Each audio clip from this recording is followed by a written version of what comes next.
大家好 ，Welcome to AMC Live HK，This is your Captain speaking。咁啊，《尋秦記》嘅電影版咧喺2025年12月31號將會咧就係上映啊。咁啊，亦都咧咁啱得咁巧咧，我哋 AMC Live HK 咧就同呢一個叫《尋秦記》咧非常之有淵源。我哋喺舊台咧曾經同大家做過個快講，咁啊決定咧就喺大家入場之前咧就同大家惡補一下劇情，咁就原汁原味放翻上嚟俾大家睇，希望大家會 enjoy 重溫版嘅《尋秦記》快講。一提起穿越時空嘅電視劇，我第一時間就諗起呢一套。你係咪黐線㗎？上次我哋講穿越劇唔先講呢一套啊，爭啲搞到暴動啊！《尋秦記》係出自黃易同名嘅小說，除咗電視劇之外，《尋秦記》亦都有出過漫畫。但係小說同埋漫畫就真係出唔到街啦。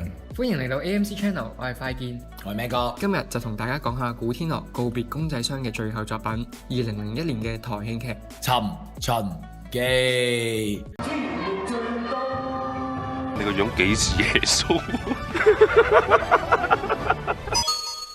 項少龍，香港特別行政區要員保護要人組嘅成員，即係知貨。佢年輕力壯，玉樹臨風，仲好有女人緣添。制服完立包之後，救出咗李小超啊！因為樣貌激似兵馬俑，所以被選中參與時光機嘅實驗，去拍攝秦始皇登基嘅片段。少龍應承嘅原因係因為佢多年嘅女朋友秦青，因為少龍唔嗲唔吊嘅性格，多年都唔肯同佢拉埋天窗，所以決定同另一位追求者結婚啊！為咗改變歷史嘅少龍，10萬個唔願意都接受咗任務。你同我存在空間嘅因素就係歷史。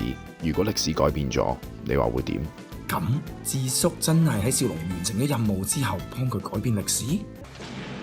一到步因為時光機出錯，降落出現咗差異。少龍先嚟一個無敵風火輪，將講緊要殺死女刺客善柔嘅一名蛋散斬死啊！自此，少龍就多咗個紅顏知己善柔女刺客。一方面係為咗生存嘅冷血殺手，另一方面係可以為朋友犧牲嘅女中豪傑。善柔係少龍回到過去第一個去招呼佢嘅人，佢令到少龍知道自己降落嘅時間比預期早咗3年，地點亦都由原本嘅秦國錯落咗去趙國度。當中因為少龍唔識古代嘅文字、文化同埋習俗，撞咗好多板，但善柔都幫佢一一度過。喺一次機緣巧合之下，少龍認識咗墨者領袖袁忠，包租公啊，更識破咗袁忠嘅師弟阿頂爺嘅暗殺。善柔好似睇過《射雕英雄傳》咁樣喺度學黃蓉啊，幫少龍向袁忠拜師，為少龍喺劇集裏邊增強咗好多戰鬥力啊！原來佢其實係想拖延時間，利用袁忠嚟懟冧阿頂爺去攞賞金，最後真係俾佢奸計得逞，但係包租公就壯烈犧牲咗啦。當少龍知道咗善柔害死佢尊敬嘅前輩嘅時候，佢哋就各下各路。然後少龍就喺途中首次見到孫軒啊，烏廷芳，烏家堡嘅大小姐，古代嘅美人，為人任性，有公主病。起初同少龍經常鬥氣，但後來就真心愛上咗少龍。少龍喺馬賊手上救到呢位重要嘅女角色，更用計去幫助烏廷芳嘅爸爸烏應元。偽君子惡不群，以免佢墮入趙牧嘅奸計，將袁逼歸趙，交翻俾阿趙王奶 Peter，好使烏堡主可以繼續喺趙國幫秦國做間諜。而趙牧咧呢個奸到出汁嘅金麥基，因為3番4次俾少龍炒和晒佢嘅奸計，對佢恨之入骨，派出佢嘅頭馬連晉，趙國巨鹿侯府第一劍客，一直單戀烏廷芳，但係求愛不遂，恩愛成恨，係少龍嘅頭號對手。去對付少龍，仲想利用比劍呢個時候剷除項少龍呢一個眼中釘，為咗保險起見，仲安插埋趙國第一美人趙雅，趙王個妹，趙盤嘅母親，經常要用美色去幫趙牧去剷除對手。喺認識少龍之前，係一個可憐嘅性奴。阿李莫愁咧就試圖落藥，令到阿少龍毫無勝出嘅機會。但係因為少龍之前多次教曉趙雅做人嘅意義，俾到趙雅由丈夫過身之後冇得到過嘅尊重，更收咗趙盤做徒弟，將呢個燙手山芋教好，所以喺最危急嘅關頭，趙雅係懸崖勒馬，冇加害到項少龍，仲喺比劍之中勝出，將呢個招招攞命嘅連晉啊廢咗佢嘅右手武功啊！屢立奇功嘅項少龍得到趙王嘅賞識，被封為護駕大將軍，護送公主嫁到魏國。其實少龍去魏國嘅真正任務係要偷老公秘笈，老公秘笈就好似現代嘅 Google 咁，係最先進嘅典籍。得到呢本古卷，統一戰國就指日可待，所以群雄紛紛都對呢本秘笈虎視眈眈。但好衰唔衰要護送嘅公主趙善，趙國嘅公主，因為假扮丫鬟喺雅夫人嘅家中認識少龍，少龍更曾經嘗試幫公主逃離皇宮，係少龍喺古代第一個兩情相悅嘅妻子。公主當時根本就唔想出嫁他人，少龍感到十分之為難啊。而同行嘅少元君竟然想強姦自己嘅公主表妹，怪罪於少龍，逼佢行刺魏王，好使佢舅父信陵君貝小惠個 X 可以奪位做皇帝。當然都俾少龍識穿咗。少龍仲要連同中國歷史記載第一個 gay man 啊，龍陽君玩謝咗信陵君，同埋偷出咗老婆老公秘笈啊。過程中好彩得到才女秦青同埋佢嘅師傅周顯夫子出手相助。秦青魏國秦國嘅才女，因樣貌同少龍現代女朋友秦青極為相似，少龍同佢一見鍾情。事後少龍幾經辛苦，終於帶同老公秘笈翻趙國。但係賤人金麥基當然係等住喺度漁人得利咁樣攞呢本老公秘笈啦。但係趙雅竟然死都唔肯出賣阿少龍啊，俾咗卷假嘅秘笈阿趙牧，好快就俾人發現咗。結果佢仲俾趙牧啲靚血死咗。其實係俾人凌辱至自殺，而趙盤就抱住佢娘親嘅屍體發誓要幫佢報仇啦。呢邊廂少龍趕住帶同朱姬母子逃返秦國，原來朱姬已經一早安置咗嬴政喺一個農家度收養。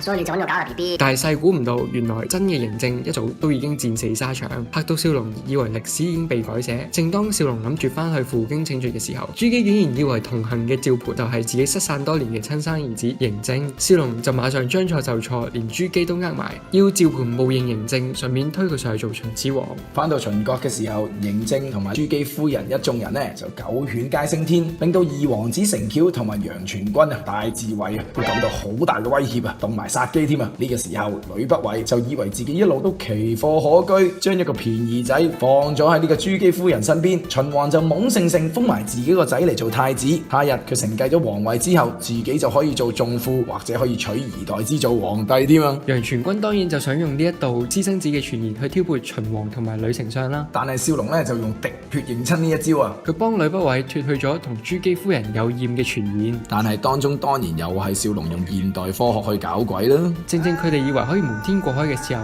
竟然見到連晉化身為嫪毐，做咗呂不韋嘅首席劍客。呢個時候啊，真係嚇 Q 死佢哋嘅。原來連晉同少龍比武輸咗之後殘廢咗，到處受人凌辱，途中撞見烏廷芳，兩個人相依為命，仲遇見左手劍客嫪毐。連晉決定拜佢為師，學習左手劍，重新做人，希望可以同廷芳門當戶對。誰不知原來廷芳幫連晉重新振作，只不過係出於朋友之情，仍然係非常之冧啊！少龍啊，仲大大張好人卡送咗俾連晉添啊！我關心你，唔係因為我喜歡你。所以連晉咧就把心一橫，將呢個廷芳獻咗俾呢個嫪毐，然後拜師啊，學成埋呢個左手劍啊！學成左手劍嘅連晉仲將嫪毐殺去，取而代之。嫪毐呢一個古惑仔啊，睇中咗 Helen 姐呢一個寂寞人妻啊！提醒佢唔好繼續做呂不韋隻棋子，搖尾乞憐咁去乞求呂不韋嘅愛，倒不如去成為一個有權有勢嘅人，所有嘅嘢都可以隨手可得，更游說佢去殺趙牧。其實嫪毐係想幫自己報呢個被棄用之仇。少龍又黐晒鬚，又扮晒蝙蝠俠咁樣易容翻去捉拿趙牧，同秦青喺趙國再續未了緣啊！秦青喺向少龍易容之後化身成為嘅馬痴董鄂身上，發現到自己對少龍嘅好感，更被利用成為捉拿趙牧嘅利。當然佢就嬲嬲豬啦，但係好彩佢哋最終都係成功咗嘅。翻到去秦國嘅時候，阿林峰都唔知已經企咗喺冷巷等咗幾耐，然後就趁呢個機會親手手印咗自己嘅殺母仇人趙龍，就發現喺趙國呢一個黃毛小子趙盤已經唔存在啦。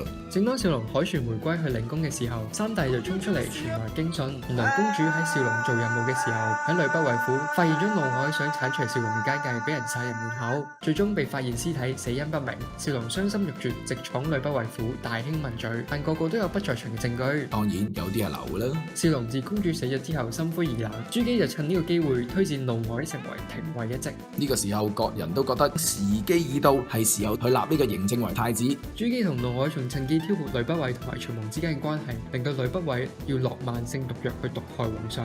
喺李隆基病重嘅時候，呂不韋仲特登攬住阿朱姬嚟激死阿秦王啊！當秦王駕崩嘅時候，所有宮女同埋太監都紛紛走避。少龍就知道，原來每當皇上過身嘅時候，都要揾宮女同埋太監陪葬。然後靈機一觸，建議嬴政用兵馬俑呢個方法嚟替代。原來兵馬俑嘅來源係咁。到最後，嬴政終於登基成為秦王。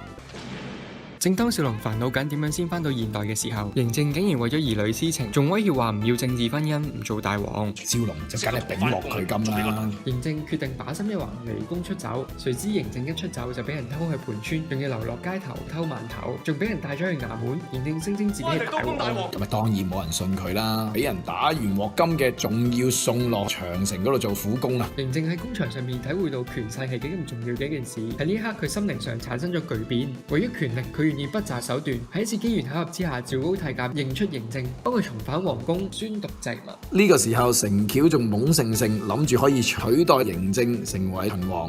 咁當然佢就冇奸計得逞啦，仲要俾人搞到全家慘啊！少龍覺得嬴政呢個舉動十分之恐怖，仲越嚟越覺得此地不宜久留。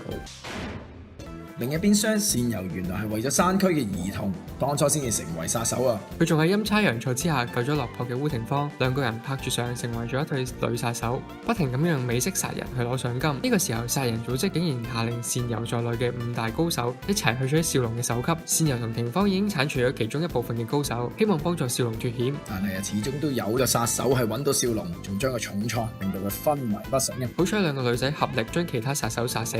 少龍垂危之際，傻人有傻福，逼到擒青剖出心中嘅感覺，向少龍表白。經過擒青悉心照顧，少龍終於醒翻，仲成功研究出叉電嘅方法，可以離開古代。當然又係嗰啲走到又唔捨得走嗰啲咁嘅老土橋段咯。呢個時候，嬴政就發現自己喺鏡裏面消失嘅空少，就同少龍商量。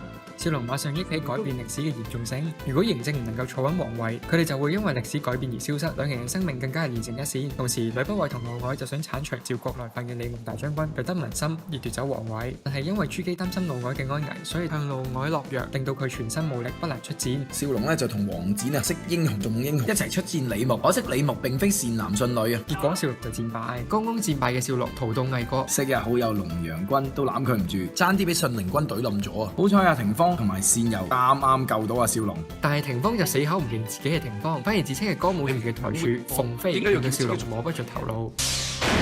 冇咗少龍嘅嬴政喺執政上面千般不順，當然因為係呂不韋喺度搞震啦，但係又唔可以怪晒佢嘅，因為好衰唔衰 Helen 姐個肚真係俾阿嫪毐搞大咗啊嘛。嬴政又想趁呢個機會叫嫪毐去剷除呂不韋呢個心腹大患，但係呂不韋絕非一盞省油燈，一下反間計就捉拿咗嫪毐。蝦嘢嘅嫪毐又唔單止被捕啊，仲慘遭被逼練辟邪劍法啊！正要自尋短見嘅嫪毐，及時喺朱姬口中得知自己原來已經留有後裔，又即刻殺都唔止啊，就同大王講數，只要大王保證佢哋一家三口平安無事，佢就唔踢爆。原來呢個嬴政都係一個假嘅嬴政啊，所以成日話敵人嘅敵人咪就係朋友咯。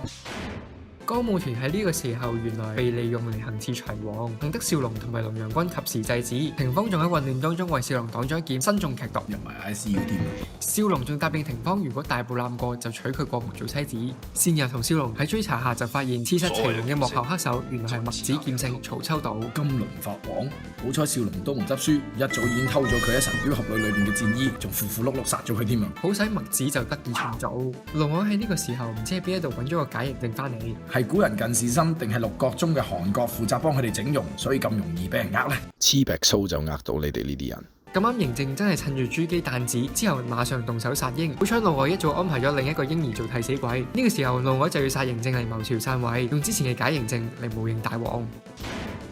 大難不死嘅嬴政喺趙高冒死相助底下混入咗太傅府，尋求項少龍嘅幫助。少龍就教佢靜觀其變，煽動嫪毐同呂不韋自相殘殺。等佢哋以為自己奸計得逞嘅時候，就坐收漁人之利。呂不韋以為自己可以坐上皇位嘅時候，真嘅嬴政立即出現，揭穿佢嘅奸計。呂不韋當場被制服，收進天牢。最精彩嘅係嬴政處死呂不韋之前，仲刻意讓一路以奇貨可居為傲嘅呂丞相披露自己不但不是呂不韋嘅兒子，其實係趙國嘅趙盤。可憐嘅呂不韋臨死前先發現自己原來入錯貨，已經變成心狠手辣嘅嬴政，為咗斬草除根，利用朱姬同埋佢嘅嬰兒威脅在逃嘅嫪毐現身。嬴政嘅行為令到少龍發指，但係都無可奈何，親眼目睹嫪毐一家三口 All family die。少龍深知呢一刻嘅嬴政冇可能再容納自己喺身邊，縱使嬴政極力挽留，仲將半邊江山獻上，都留唔住少龍。少龍就即刻舉家嘗試逃離秦國。昔日嘅好友王翦真係單脅插刀啊！咁去幫助少龍一家逃出秦國。嬴政仍然窮追猛打，一路追住佢哋一干人等，逼佢哋入到趙雅陵墓。少龍正要用炸藥諗住同嬴政同歸於盡嘅時候，嬴政突然想起佢哋兩個生命連成一線，兩個人一牆之隔。嬴政刻意大聲咁同佢講：寡人以後唔想見到你。李斯更提議焚書坑儒，令項少龍呢個人喺歷史上面人間蒸發。估唔到秦始皇焚書坑儒，竟然係為咗我。故事嚟到呢一度，正當佢哋要嚟一個 TVB 例牌嘅 BBQ 結束嘅時候，項少龍嘅兒子項寶儀突然向父母提出要求要改名，希望好似大雕咁大鵬展翅，改名單字一個儒，即係項羽。唔係咁恐怖啊嘛！西楚霸王要係我個仔。吳秦記之所以成功，編劇係十分之重要啊！從少龍到步、營救智子、秦國嘅嬴政登基，到呂不韋奪權，每一個部分都充滿危機同懸念。佢哋明明好似改變咗歷史，但係又巧妙地咁樣翻去歷史嘅軌道喎。特別係嬴政遭遇數次嘅危機，你明知佢唔會死，但係你硬係好擔心嘅啫。人物之間嘅恩怨情仇都十分之有睇頭㗎。相比起其他 TVB 嘅電視劇，《尋秦記》嘅人物關係網更加複雜，而且要殺少龍嘅人更加係多不勝數。淨係擔心主角佢哋死唔死得去啊！真係好似坐緊過山車咁。植入現代元素亦都係呢個劇另外一個成功嘅地方。項少龍因為穿越帶翻古代嘅現代知識，除咗令佢可以喺古代成為天兵神將之外，更成功教育歷史人物，對歷史有重大嘅影響。好似用運動科學嚟踢波，或者滴血驗親咁啊！古今嘅文化差異，亦都係呢部劇嘅搞笑之處。當中好多粵語中嘅俚語，或者阿少龍突然之間失驚無神一兩句英文，陶總管嘅反應，你都咪話唔搞笑啊！就係呢啲無所不在嘅現代元素，不斷咁提醒我哋正喺度睇緊一部穿越劇。一部電影有時真係可以靠一個主角嚟到撐起成部電影，但係電視劇就好難達到呢個效果。尋秦記都並非只係有項少龍去令人印象深刻，反派角色都好重要，例如連晉、趙牧、呂不韋等等，因為佢哋嘅存在，令到項少龍嘅機智膽識可以突顯出嚟。江華飾演嘅連晉雖然係反派，但係演繹得有血有肉，特別係佢對烏廷芳嘅愛慕同埋自己嘅雄心壯志嘅矛盾。雖然佢係壞，但係佢嘅結局都令人感到唏噓。另外，林峰係首次飾演古裝，佢將一個黃毛小子蛻變成為一代暴君嘅過程，活現喺大家嘅眼前，仲要 exactly 知道佢喺邊個位度轉淚，喺度起晒雞皮，抵佢紅足咁多年啦！呢套劇另外一個不得不提嘅地方，絕對係佢嘅女角。雖然古天樂喺電視劇就冇項少龍喺小說裏面咁多艷遇，但係都唔少嘅噃。例如有新鮮出爐嘅港姐冠軍郭羨妮，成整嘅 MV 女神雪兒啊，何昌師姐滕麗名，仲有個 best friend 孫軒啊！正所謂你嘅樣子如何，你嘅日子也必如何啊！顏值甚高嘅雪兒嘅演技，大家都有目共睹。大哥，係我負誤咗你。而第一次拍劇嘅郭羨妮都不遑多讓，我哋可以喺埋一齊。好彩有滕麗名同埋同古天樂默契甚高嘅孫軒撐住半邊天。而實力派歌手古天樂亦都喺當時將佢曉亮3日嘅唱功初試提升，要大家聽咗佢唱40集嘅經典主題曲都不單止啊，仲有呢首冇乜人知嘅插曲。有消息指，作為電影公司老闆嘅古天樂有意用原班人馬喺2018年尾開拍《尋秦記》嘅電影版，故事嘅時間會設定喺電視劇完之後，西楚霸王項羽成長之前，大家就即管拭目以待，睇下有冇機會再一睹經典劇集裏面嘅演員嘅演出。當然仲有古天樂嘅歌喉啦。呢套劇集真係好多人嘅童年回憶，亦都算得上係經典之中嘅經典。喺好多人心目中，古天樂就係項少龍，項少龍亦都就係古天樂。好啦，今日嘅時間差唔多，下次再同大家分享其他電視劇或者電影啦。拜拜，拜拜。多謝大家睇翻晒我哋之前嘅舊作啊，咁睇翻都有啲起雞皮，非常感動啊！曾經咧咁有心機咧同大家做過呢一個節目啊，咁啊，如果大家中意呢類型嘅片咧，話記得咧就 like share 同埋 subscribe 翻我哋 channel。仲有啊，我哋咧都知道大家咧好想睇翻鞋評嘅，嚟緊應承大家2026年將會咧就同大家做翻啲鞋評啦，因為啲鞋唔得啊嘛，唔係我哋唔想做啊。祝福大家耶穌愛你哋，希望咧我哋喺來年嘅時候咧再同大家講個唔同嘅話題同埋唔同嘅電影啊！拜拜。